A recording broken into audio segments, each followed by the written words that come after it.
அனைவருக்கும் அன்பு வணக்கம். தி வீக்லி பஞ்ச் இந்த நிகழ்ச்சியில் மீண்டும் உங்களை சந்திப்பதில் மிக்க மகிழ்ச்சி. நண்பர்களே, நண்பர் ஒருத்தர் கேட்டார், சார் நமது எதிரி நாடுகளான பாகிஸ்தான், சீனா, துருக்கி 3 பேரும் ஒன்றிணைந்து விட்டார்கள். இந்த 3 வில்லன்களையும் ஒன்றா நம்மளால் சமாளிக்க முடியுமா, ஜெயிக்க முடியுமா அப்படின்னு கேட்டார். இவங்களாம் என்னங்க பெரிய வில்லன்கள்?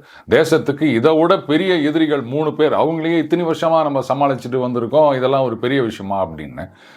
எந்த நாடுகள்னு கேட்டார். அது நாடுகள் இல்லை, கட்சிகள். காங்கிரஸ் 1, அதுக்கப்புறம் 2 கம்யூனிஸ்ட் கட்சிகள். இவங்கள உடவா தேசத்துக்கு ஒரு பெரிய எதிரியை நீங்கள் பார்த்துட போகிறீங்க? அவங்களையே சமாளித்து நாம் இப்போ எவ்வளோ உச்சத்தை நோக்கி பயணித்து கொண்டு இருக்கின்றோம். அப்படி இருக்குச்சே நீங்கள் என்னடாங்க ஜுஜுபி பாகிஸ்தான், சீனா, டர்க்கின்னு வந்து நிற்கிறீங்களே அப்படின்னு. அதை கேட்ட பிறகு தான் நண்பர் கொஞ்சம் ஒரு தெளிவோடு போனார் அப்படின்னு சொல்லணும். காங்கிரஸ் கட்சியோ இல்லை கம்யூனிஸ்ட் கட்சிகளோ தேசத்துக்கு எதிராகவே செயல்படுகின்றன அப்படின்னு நான் ஒன்றும் ஒரு பொதுவான குற்றச்சாட்டாக சொல்லலை. மவுத்து புளித்ததோ மேங்கோ புளித்ததோ அப்படின்னு சொல்லலை. எல்லாமே தெளிவான ஆதாரங்களுடன் தான் நான் இதை பேசி கொண்டிருக்கின்றேன். ரைட், அது என்னன்றதை விலாவரியாக பார்ப்போம். இந்த பஹல்காம் தாக்குதல் ஆகட்டும், அதற்கு பின்னாடி ஆபரேஷன் சிந்தூர் ஆகட்டும், காங்கிரஸ் கம்யூனிஸ்ட் கட்சிகள், முக்கியமாக புள்ளி கூட்டணியில் இருக்க நிறைய கட்சிகள், அவங்களாம் என்ன சொன்னாங்கன்னா, நாங்கள் வந்து தேசத்துடன் ஒன்றாக இருக்கின்றோம், ஆளுங்கட்சிக்கு எங்களுடைய முழு ஆதரவையும் கொடுக்கிறோம், இதில் வந்து ஆளுங்கட்சி எடுக்கும் எந்த நடவடிக்கைக்கும் நாங்கள் வந்து உறுதுணையாக இருக்கிறோம், இப்படிலாம் வாயில வடை சுட்டாங்க. ஆனால் அதற்கு பிறகு பார்த்தீங்கன்னா எல்லா இடங்களிலும் ஒரு மலிவான அரசியல் செய்து கொண்டிருப்பது யார் அப்படின்னு சொன்னால் முக்கியமாக இந்த காங்கிரஸ் அண்ட் கம்யூனிஸ்ட் கட்சிகள். மற்ற கட்சிகளும் பண்ணிட்டு இருக்காங்க, பட் இந்த அளவுக்கு யாராலையும் பண்ண முடியாது. அதுதான் இங்கே மேட்டர். ரைட், சமீபத்தில் எக்ஸ்டர்னல் அஃபேர்ஸ் மினிஸ்டர் அவர் பேசும்போது என்ன சொல்லியிருக்காரு, இந்த ஆப்ரேஷன் ஆரம்பத்தில் நம்ம பாகிஸ்தான் கிட்ட மெசேஜ் கொடுத்துருந்தோம், இந்த மாதிரி வந்து நாங்கள் நான் மிலிட்ரி இந்த தீவிரவாதிகளது இடங்களை மட்டும்தான் அட்டாக் பண்ணுறோம், நீங்கள் திருப்பி எதுவும் பண்ணாதீங்க அப்படின்னு சொன்னோம். ஆனால் அவங்க கேட்கலை அப்படின்னு சொல்லியிருந்தார். உடனே அண்ணன் ராகுல் காந்தி அவர் வந்து கபால்னு களத்தில் குதிச்சிட்டாருங்க. அவர் என்ன சொல்கிறாரு, பாகிஸ்தானுக்கு இந்த மாதிரியான மெசேஜை கொடுப்பது கிரைம் அப்படின்னு சொல்லியிருக்கார். Informing Pakistan at the start of our attack was a crime. அதாவது கிரைம் அப்படின்னா எதிரி நாட்டுக்கு இன்ஃபர்மேஷன் கொடுப்பது, அதைத்தான் கிரைம்னு சொல்ல முடியும். அப்போ ராகுல் காந்தி அவர்கள் இந்த இடத்துல எனிமி கண்ட்ரி அப்படின்ற வார்த்தையை தான் உபயோகப்படுத்தியிருக்க வேண்டும். ஆனால் வெறும் பாகிஸ்தான் அப்படின்னு தான் சொல்கிறார்.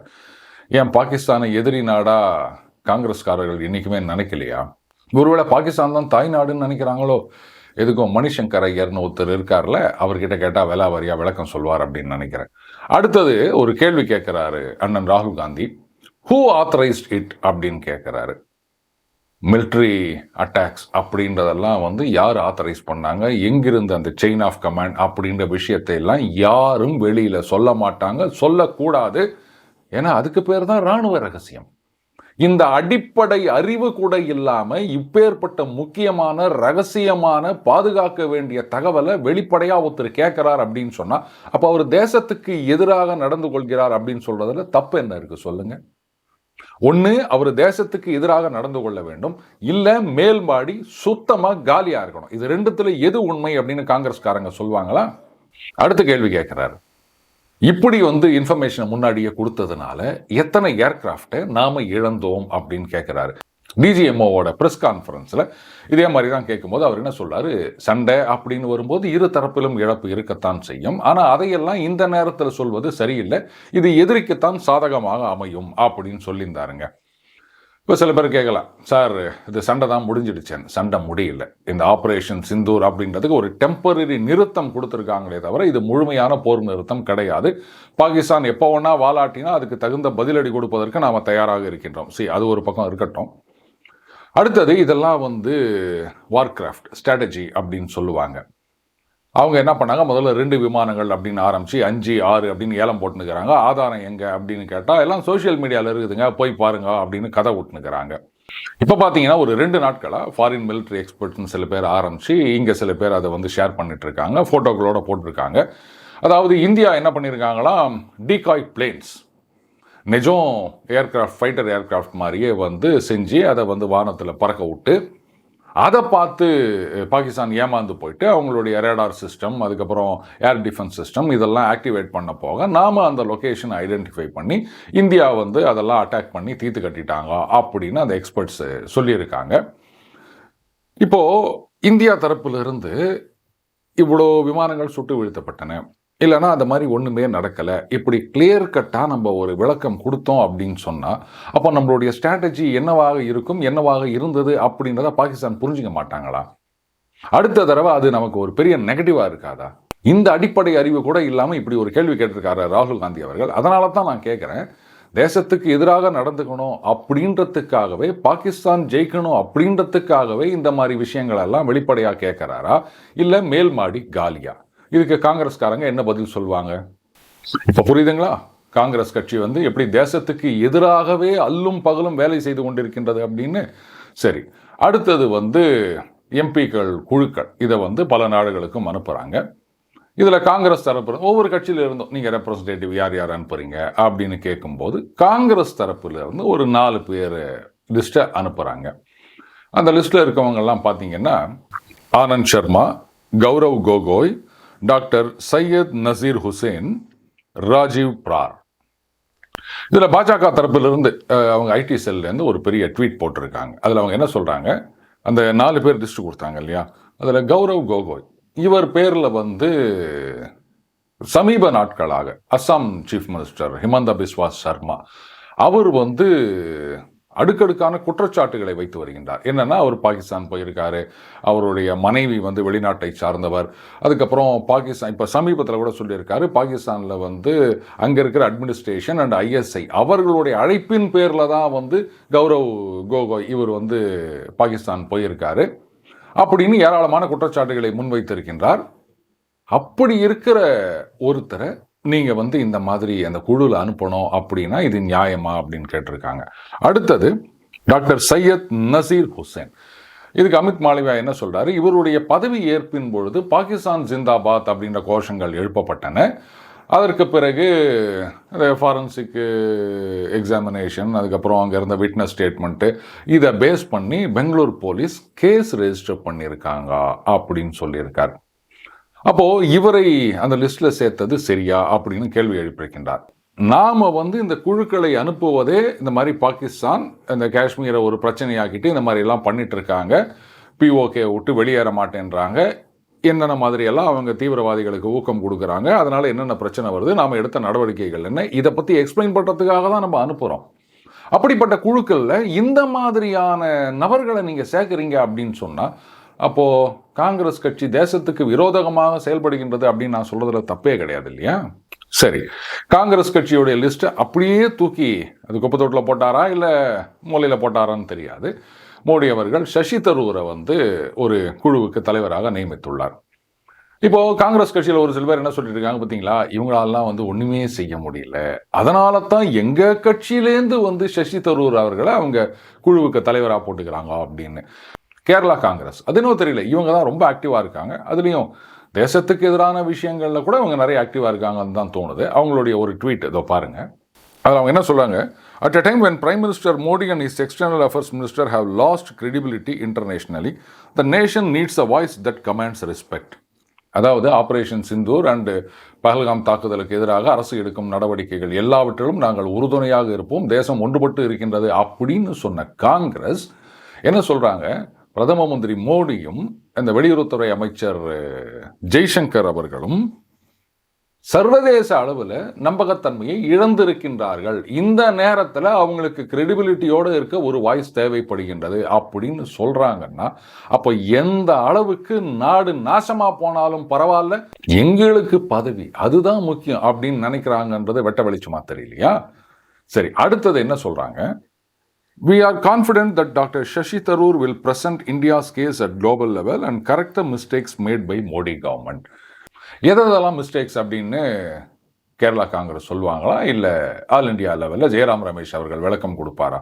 இது ஆப்ரேஷன் சிந்தூர் மிஸ்டேக் அப்படின்னு சொல்கிறாங்களா, இல்லை பாகிஸ்தானில் இருக்க தீவிரவாத முகாம்களை தாக்கி அழித்தது தப்புன்னு சொல்கிறாங்களா, இல்லை பாகிஸ்தானுடைய மிலிட்ரி பேசஸ் இதையெல்லாம் கிட்டத்தட்ட ஒரு 11 பேசஸை நாசம் பண்ணது தப்பு அப்படின்னு சொல்கிறாங்களா, இல்லை பாகிஸ்தான் நம் நாட்டை அழிப்பதற்காக அனுப்பிய ட்ரோன்கள் மிசைல்கள் இதையெல்லாம் ஒட்டுமொத்தமாக அழித்தொழித்து விட்டோமே இதையெல்லாம் தப்புன்னு சொல்கிறாங்களா, இல்லை இந்த டிஃபென்ஸில் அந்த அளவுக்கு ப்ரிப்பேர்டாக இருந்திருக்கமே, அஃபென்சிவ் கெப்பாபிலிட்டி ஆகட்டும் இல்லை டிஃபென்சிவ் கெப்பாபிலிட்டி ஆகட்டும், இதிலெல்லாம் நம்ம உலகமே வியக்கிற அளவுக்கு இன்றைக்கி முன்னேறி இருக்கமே, இதெல்லாம் தப்புன்னு சொல்கிறாங்களா காங்கிரஸ் கட்சியில்? எதை தப்புன்னு சொல்றாங்க? சரி, இப்ப சொல்றாங்களே we are confident doctor Shashi Tharoor அப்படின்னு.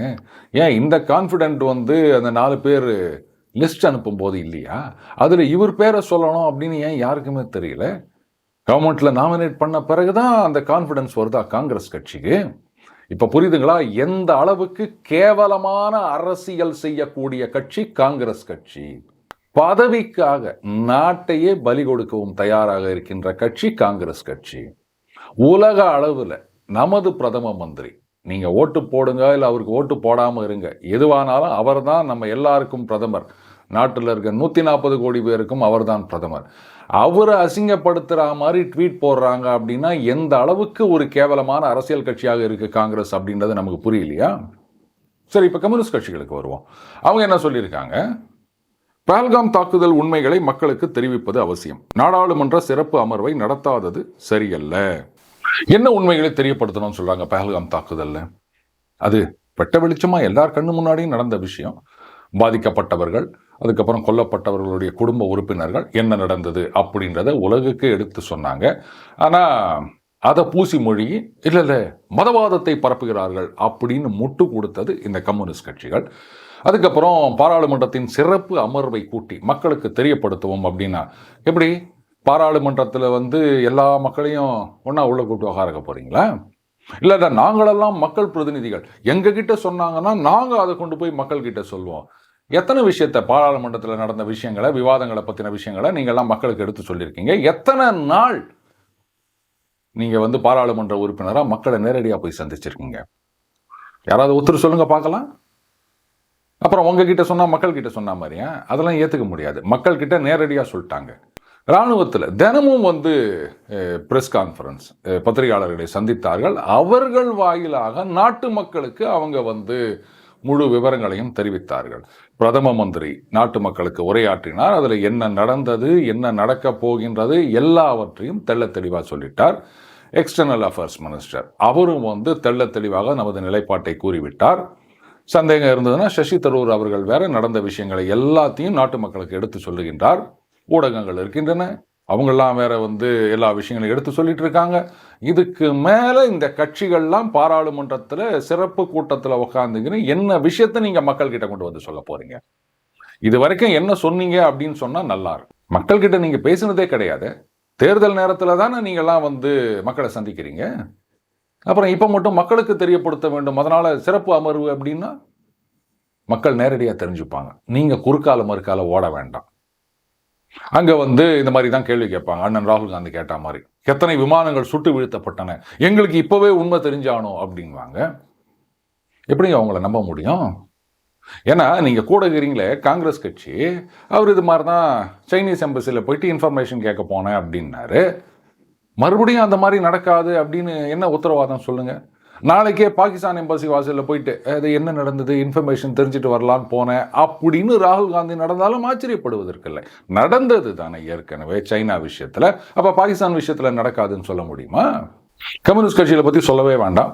சீன யுத்தத்தின் போது என்னென்னலாம் பேசினாங்க அப்படின்றத நான் பல தடவை சொல்லிட்டேன். அதனால் மறுபடியும் அதை ரிப்பீட் பண்ண வேண்டிய அவசியம் கிடையாது. உங்ககிட்ட எப்படி இதையெல்லாம் சொல்ல முடியும்? அப்படியே உடனே இந்த சீனாவுக்கு இந்த விஷயங்கள்லாம் போனோம் அப்படின்னு தான் எதிர்பார்க்குறீங்களா நீங்கள்? இதுக்கு தான் வந்து சர்வ கட்சி கூட்டம் கூட்ட வேண்டும் அப்படின்னு நினைக்கிறீங்களா? இப்போ புரியுதுங்களா? காங்கிரஸ் அண்ட் கம்யூனிஸ்ட் கட்சிகள் இந்த 3 பேரும் வந்து பாகிஸ்தான், துருக்கி, சீனா இதை விட மிகப்பெரிய தேசத்துக்கான எதிரிகள் அப்படின்னு சொன்னது கொஞ்சம் கூட தப்பே கிடையாது. எல்லாமே ஆதாரத்தோடு தான் நான் சொல்லிட்டு இருக்கேன். சரி, இது வந்து தேசத்துக்கு எதிரானது. அதே கம்யூனிஸ்ட் கட்சிகள் மக்களுக்கு எதிராகவும் எப்படியெல்லாம் நடந்துட்டு இருக்காங்க அப்படின்னு ஒரு சில உதாரணங்களை நான் சொல்லவா? ரைட். வடகாடு அங்கே என்ன பிரச்சனை நடந்தது அப்படின்னு தெரியும். ஆனால் காவல்துறை தரப்பில் வந்து இல்லை நாங்கள் விசாரித்த வரைக்கும் பிரச்சனை வந்து அது ஜாதி ரீதியான பிரச்சனை கிடையாது, வேற ஏதோ பிரச்சனை அப்படின்னு விளக்கம் கொடுத்துருந்தாங்க.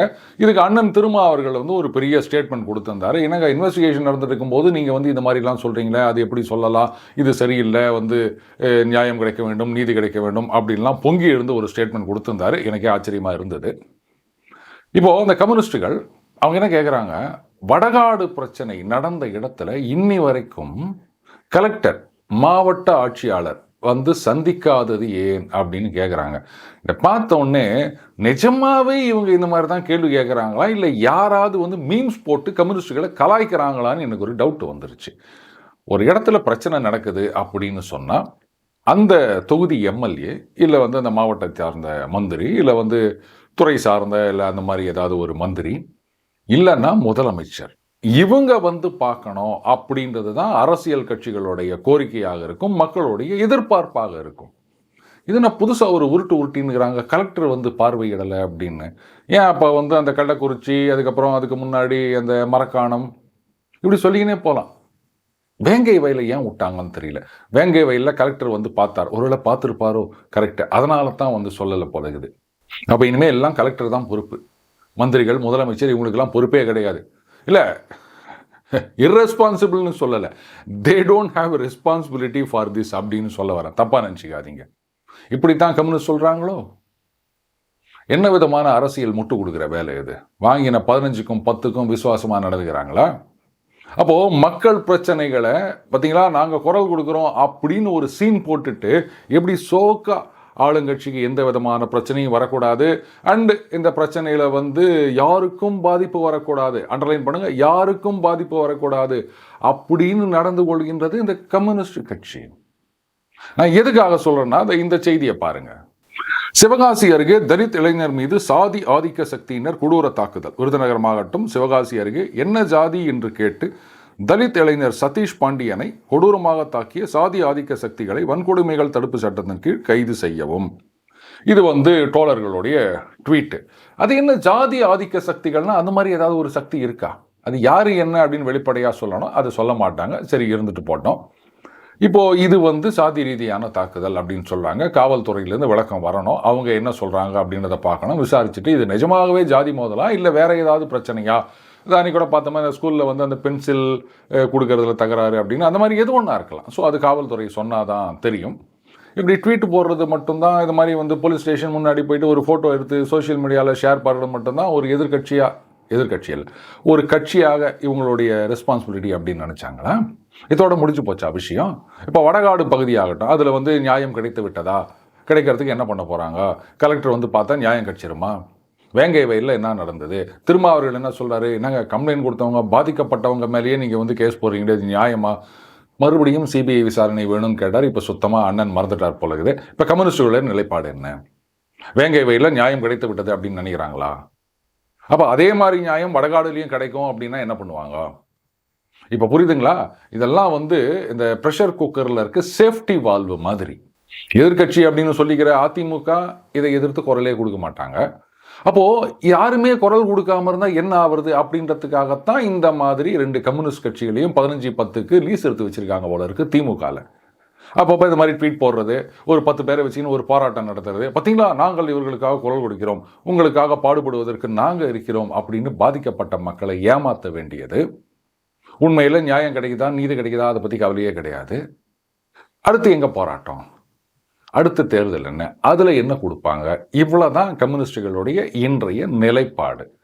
ஸோ தேசத்துக்கும் எதிரானவர்கள், மக்களுக்கும் எதிரானவர்கள், பாதிக்கப்பட்ட மக்களுக்கும் எதிரானவர்கள். ஏன்னா நீங்கள் குரல் கொடுக்காம இருந்தால் கூட சரி ரைட்டு விடுங்க, அவங்க ஏதோ கொடுக்கல அப்படின்னு ஒத்துக்கலாம். ஆனால் குரல் கொடுக்குற மாதிரி கொடுத்து உங்கள் குரவலையை நெரிக்கிற மாதிரி வேலையை பண்ணுறாங்க பாருங்க. உங்களுக்கு நியாயம் கிடைக்காத மாதிரி அவங்க வந்து முட்டு கொடுத்து தள்ளி வச்சுன்னு போகிறாங்க பாருங்க. அதுதான் பெரிய துரோகம்னு சொல்லுவேன் நான். மோடி மேக் இன் இந்தியா என்கிறார். Donald Trump Apple CEO Tim குக்கிடம் ஏன் இந்தியாவில் உற்பத்தி செய்கிறாய் நிறுத்தி என்கிறார். இந்திய நலனை ஏகாதிபத்தியத்திடம் அடமானம் வைப்பதில் சாவர்கர் முதல் மோடி வரை உறுதியாக உள்ளனர். ஏதாவது அர்த்தம் புரியுதா உங்களுக்கு இந்த ட்வீட்டுக்கு? மேக் இன் இந்தியா அப்படின்னா என்ன அர்த்தம்? இந்தியாவில் உற்பத்தி செய்ய வேண்டும், இங்கு வேலை வாய்ப்பு வர வேண்டும், பொருளாதாரம் முன்னேற வேண்டும், இதுதானே வந்து மேக் இன் இந்தியா. அதே மாதிரி தான் ட்ரம்ப் அவங்க நாட்டில் தயாரிக்கணும் அப்படின்னு சொல்லி நிற்கிறாரு. பட் டிம் குக் வந்து இங்கே தான் தயாரிப்போம் அப்படின்னு சொல்லிட்டாரு. எப்படி இந்தியாவில் தயாரிக்கணும் அப்படின்னு மோடி சொன்னால் அது ஏகாதிபத்தியத்திடம் அடமானம் வைப்பது அப்படின்னு அர்த்தமா?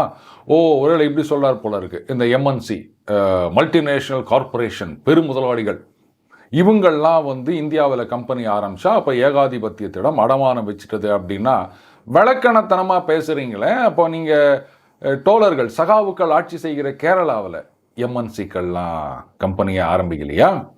சமீபத்தில் அந்த விழிஞம் போர்ட் அதில் கலந்து கொண்ட மோடி என்ன சொன்னார் பாருங்க, ஒரு காம்ரேட் அவரே ஒரு கார்பரேட் முதலாளியை வந்து வரவேற்கின்றார் அப்படின்னு ஊம குத்தலை. இப்போ கேரளாவில் இருக்க அந்த எம்என்சி எல்லாம் இழுத்து மூடிடுறீங்களா? இல்லைன்னா நாங்களும் ஏகாதிபத்தியத்திடம் அடமானம் போய்விட்டோம் அப்படின்னு ஒத்துக்கிறீங்களா?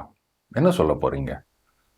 ஸோ இந்த தொழிலாளர்கள், ஒடுக்கப்பட்ட மக்கள், இவர்களுக்காகத்தான் கட்சி நடத்துகிறோம் அப்படின்னு சொல்ற கம்யூனிஸ்ட் கட்சிகள் தொழிலாளர்களுக்காக கட்சி நடத்தவில்லை, அந்த ஒடுக்கப்பட்ட மக்களுக்காக கட்சி நடத்தவில்லை. அந்த அட்டப்பாடி ஆதிவாசி இளைஞன் மது 3 நாளா வயிற்றுல சோறு இல்லை, அடிச்சே கொண்டாங்க. அதுல ஒருத்தருக்கு வந்து கம்யூனிஸ்ட் கட்சியில நிர்வாகி பதவி கொடுக்க வந்தாங்க இதே மார்க்சிஸ்ட் சகாவுக்கள். அதுக்கப்புறம் பெருசா எதிர்ப்பு வந்த உடனே தான் அந்த பதவியை வந்து வித்ட்ரா பண்ணாங்கன்னு வச்சுக்கோங்களேன். அதில் இப்போ அவங்களுக்கெல்லாம் வந்து தண்டனை கிடைத்திருக்கின்றது குற்றம் சாட்டப்பட்டவர்கள் மீது. இப்போ சொல்லுங்க, யாருக்காக கட்சி நடத்துகின்றார்கள் கம்யூனிஸ்டுகள்? இந்த 15-10 வந்தா போதும், அவ்வளவுதானே? ஸோ அந்த நோட்டுக்காகவும் சீட்டுக்காகவும் கட்சி நடத்துபவர்கள் கம்யூனிஸ்டுகள். கூடவே அந்த part time business or side business அப்படிலாம் இல்லை. மெயின் பிஸ்னஸே சீனா நல்லா இருக்கணும், சீனா வளர வேண்டும், இந்தியா எக்கேடு கெட்டு போனாலும் பரவாயில்ல, இதுதான் அவர்களுடைய அந்த கொள்கை முழக்கமாக இருக்கும் அப்படின்னு நினைக்கிறேன். ஆல் சடன் டன் காங்கிரஸ் கம்யூனிஸ்டுகள் என்னதான் வந்து தலைகீழ நின்றாலும் இந்தியாவை அவர்களால் நாசப்படுத்த முடியாது. ஏன்னா மக்கள் உணர ஆரம்பித்து விட்டார்கள். இன்னும் ஒரு சிலர் மட்டும்தான் அந்த மதிமயக்கத்தில் இருக்காங்க. விரைவிலேயே அவங்களும் வந்து உண்மையை புரிஞ்சுக்கிட்டாங்க அப்படின்னு சொன்னா அன்னைக்கு தான் வந்து இந்தியாவுடைய முன்னேற்றம் அப்படின்றது அப்படியே டாப் கியர்ல போற மாதிரி இருக்கும். நண்பர்களே, மீண்டும் அடுத்த பதில் சந்திப்போம். வணக்கம்.